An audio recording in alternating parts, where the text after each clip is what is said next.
Who are the biggest winners and losers in the NFL for Week 11? I got my first one up. Biggest winner. Starting with winners. Okay, start with positivity. Oh, my bad. We're going to talk about losers or winners. Nah, we do winners first. Listen, you want to start off on the good note? Go for it. He lost, though. But okay. His fan club is alive. Shadur Sanders, you got burned for the first time. You fucking lost. You played terrible. Maybe only had 2 good throws. But your fan club is still alive. Your fan club is making the most asinine excuses for you. The propaganda is here. Shadur Sanders is a winner because somehow he has convinced half of Twitter to turn their brains off when they talk about him and do the most insane PR spins ever. I saw them talking about first team reps for the first time ever. Like Shadur Sanders is the first backup player to ever touch an NFL field. It's great. Fifth rounder being prioritized? In what universe? Mass psychosis is alive and well. Mass psychosis is a winner for this week. I'm letting you know right now. He better not throw for 150 yards next week. I'm putting on my Shadur shirt and I'm coming up here. It's like all the wins you can get. Yeah. I saw someone talk about when's the last time we saw a backup come in and make 2 big time throws in a game. Like, I don't know, like all the time. Davis Mills led a 19-point comeback last week. And no one give a damn either. It's so fun. We talk about this preseason. I never want to side with Shadur Sanders doubters because they doubt him for reasons in which I will not align with. But Shadur Sanders truthers are the most insane people on the planet. You so can't they even give say me no truthers. choice. It's just fans. It's fanatics. Like, Yeah. They're just insane. Justina Anderson is making the craziest tweets I've ever seen in my life, week by week. But we will still put our watches up to support. Let them know. You do the simplest thing ever and then just explode and just rolling around the carpet. Yeah, he's alive. Donovan, who's your next winner for this week? The Miami Dolphins. You got an international trip and a bye week. Ooh. Yes, because obviously playing the Commanders, essentially the same as a bye week. Shout out to you guys. You got to go to you got to go overseas. That's nice. Playing on a cool field. Where they play at again? It was in Spain. Yeah. You're right. In Spain, they got the fancy ham. I'm sure while they were over there. Hamon. Hamon. Oh, that's crazy, man. quick win. Some paella. I know you had All that in that. you. Oh shit, man! I forgot you got it in you Understand. Damn. But yeah, Okay. shout out to the Dolphins. I had the Dolphins as a winner too. They're 3-1 in their last 4 games. They're starting to become relevant a little bit. They're starting to matter and be annoying just a little bit. Too little, too late. But yeah, it's better than losing. Yeah, Actually, it's really not at this point. They should probably get the number 1 pick. They Next gotta be winner. annoying. I wrote all caps. The Bears 7-3, sole possession of first place in the NFC North. Chicago is up. Last time we saw a first place Bears team, guess who the quarterback was? Jay Cutler. Jay Cutler. It has been so long since we saw this team at the top of their conference. Will it last? I don't know. Probably not. But for now, the Bears are up. And not only the Bears, but the alliance between the Bears and the Eagles. We have taken care of business for them. The Eagles have beaten all 3 of the NFC North opponents that they've played. The Bears have done their job for us. They've beaten all 3 NFC East opponents that they've played. And now one of us has to die in the fire on Black Friday. But it is okay. We have come so far. I appreciate all of you guys for doing your job. You know who else is a big winner this week? Who else? Someone who's about to get paid. Ooh, I think I know who you're talking Mr. about. Pickens, once again a winner, destroying the Oakland Raiders. The Las Vegas Raiders is looking like it's a 1A, 1B situation as far as who is the best Cowboys receiver these days. He is incredible. Only 24 years old. The ability, bro, his newfound ability to just find these weird, wonky angles, them long legs, just like finding a way to break tackles. He's special. Sometimes he moves He's like Lance special. Stevenson out there. Yeah, he's special. This is the one time that Mike Tomlin has given up on a wide receiver and it has not worked out for the Steelers. And it was his fault. Yeah. You got free from the shackles of Mike Tomlin. Suddenly he's incredible. Terrible. Who would have thought? He is snatching the chain of CD Lamb and becoming the wide receiver. One? It wasn't in my bingo cards, man. Not at all. Not at all. Try to tell you. That's such a good duo. Like the best duo in the league is still Puka and Devontae Adams, I think. But man, they're close. Yeah. They're close. And obviously Higgins and Chase right there too. Actually, they might be one still. Mm. Those 2 are the top. Pickens and CD are right there. Yeah, man. Sorry, Eagles. That's true. Patulo, understand what you've done to everybody. My next winner, A brisk November air. Okay. Because it was kicking Jared Goff's behind on Sunday. Could not handle it. Didn't know what to do. Could not get a throw with a tight spiral for 3 straight hours. If Jared Goff has to go outside, if he has to go outside of Ford Field, it's a loss. Instantly. Shout out to Colt, man. Undefeated. Yeah. Winter's here, man. Next winner. Davis Mills keeps finding a way to win. Yeah. If this was 2012 and First Take was still the cultural phenomenon it was, I guarantee you we'd be real close to a good old school QB controversy. We'd be having discourse on TV. Should you keep him in there? He hasn't lost. And this is why we have to keep recipes alive. Because let's talk about it right now. let's have that. Let's have that. Will CJ Stroud have won that game? I don't know. I don't know. I mean, 2 straight wins, a comeback win from 19. The Texans were not doing that when CJ Stroud was the quarterback. We're going to start a dialogue. And my ears are bleeding. But listen, man. Shout out Davis Mills getting it done. Speaking about starting our dialogue, the dialogue continues. My next winner, Bryce Young. Last week, I said the dynasty starts after you. This week, I'm saying this dynasty starts with you now. You went from playing like, I don't know what, Gardner Minshew, just the worst quarterback seen alive, to looking like prime time Drew Brees in Atlanta on a Sunday. What the fuck? The most up and down QB season I've ever seen continues to be more up and down as the weeks go on. 1 week is we have to draft a quarterback next year. Next week it's give him another year. He's still young. At this point, we're just going to see what he does in the last game of the season to decide the offseason narratives because it's flip-flopping every single week. 1 game for your life, Bryce. 1 game for your career. What are you prepared to do? He's been on 1 game for your career for his entire career, and he just keeps having opposite results every other week. His lock-in needs to be studied, man. It's amazing. Next winner, I have Brock Purdy and Kyle Shanahan. Everybody on that roster is deceased. Okay. They should have no chance of winning. They should not be in the playoffs if all was fair in the world for the rest of the league when they see all the stars they're losing. But it does not matter because Kyle Shanahan is an offensive genius. Brock Purdy came back this game, lit the offense on fire, scoring 40 points right away. They will not go out without a fight. That's true. Shout out to them. My next winner, performance therapist. Okay. Because there is an opening right now. If you are able to fly out to the West Coast and help Sam Darnold not panic under pressure and not get him to throw 4 interceptions constantly in every big moment, $1 million is on your way. It's wired to your bank account. There's massive opportunity in the Pacific Northwest to further your career if you can make this happen. Shout out to all the performance therapists out there. To all the sports psychologists that are available. It's like when Stephen A. Smith was talking about all the chefs in New Orleans wanting Zion's number. The therapists, they're looking for him. That's funny as hell. Good Lord. What is it?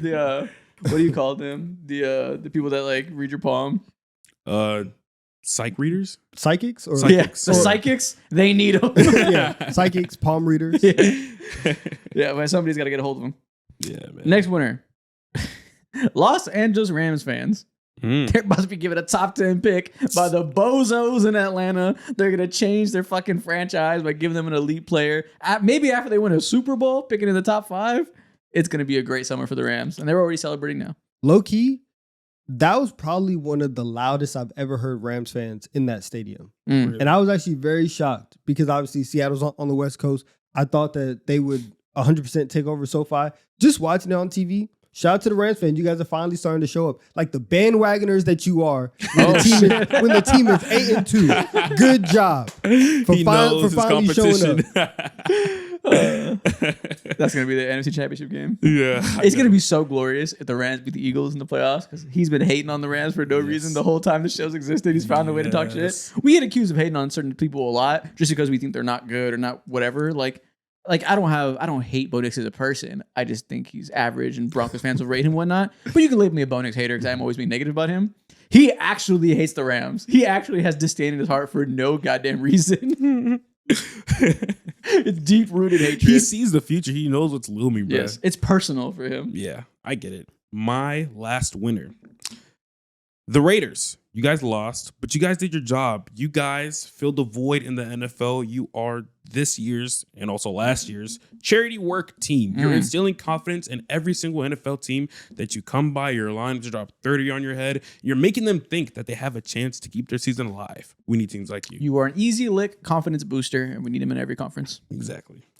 I think that is all the winners I got. Bo Knicks fans.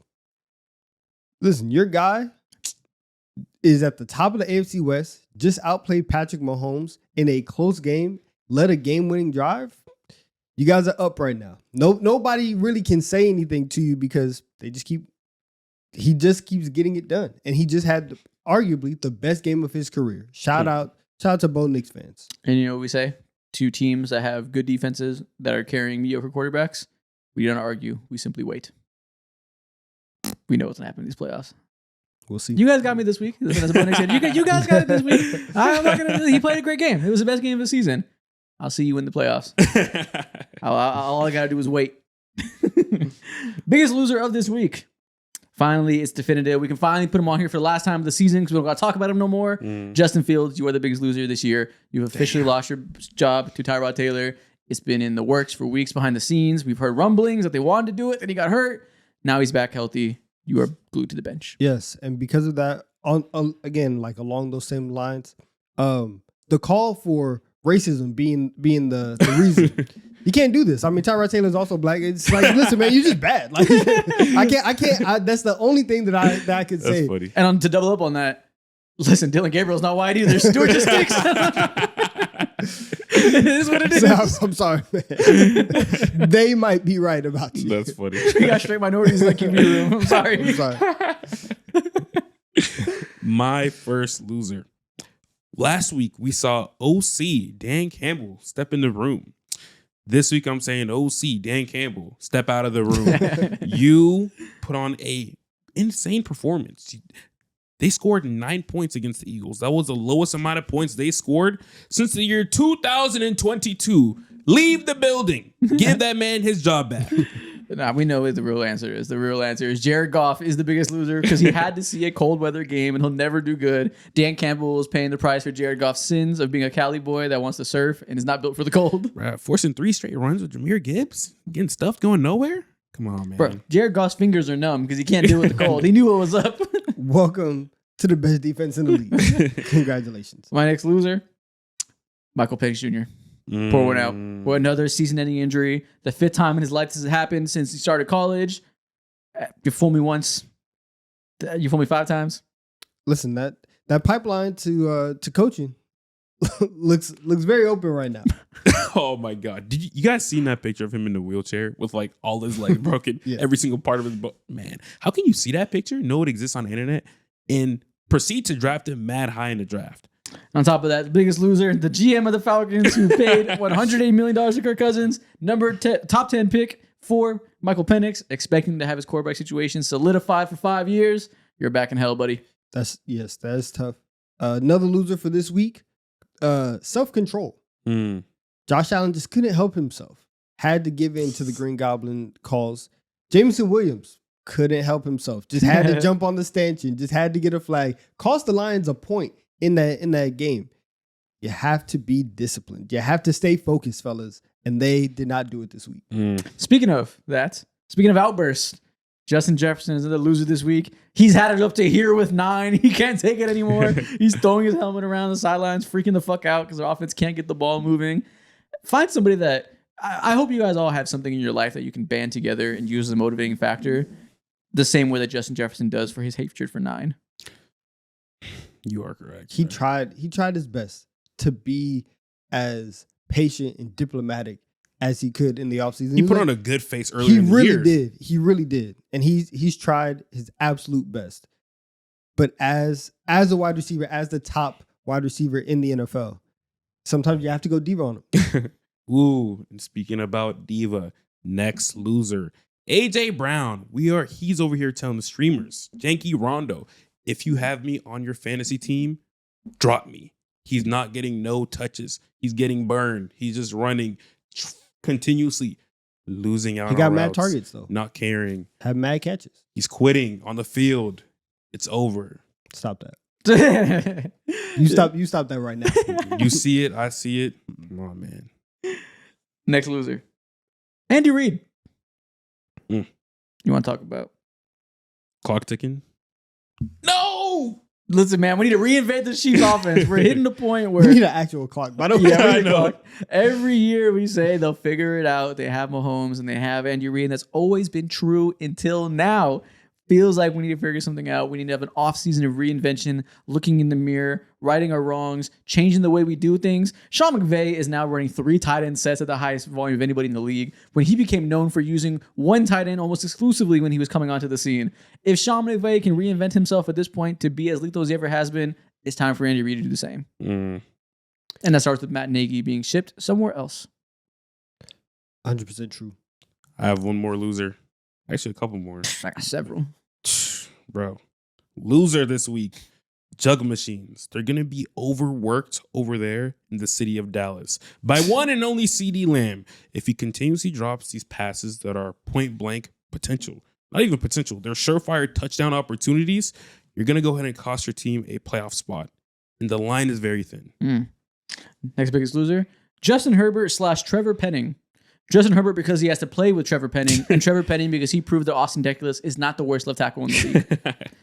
He saw the play of Austin Deculus and said, surely nobody can do worse. Trevor Penning said, I got us. I will be substantially worse. And the Chargers got their back spun out by the Jags in an embarrassing fashion. It was domination. Justin Herbert's worst game of the season. Dominating.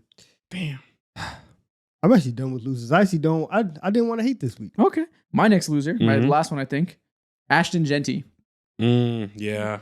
It's not really your fault, but you have revived the age-old Twitter conversation about running backs not mattering. Here we are again with the next version of everybody saying they should have drafted the O-lineman. The running back doesn't impact anything. You revived discourse, and for that, you lose. And if the last thing that I want to hear is a conversation that Twitter's been talking about for years and years and years. I don't care what they have to say. You shut this down next year, Ashton. Please. Please.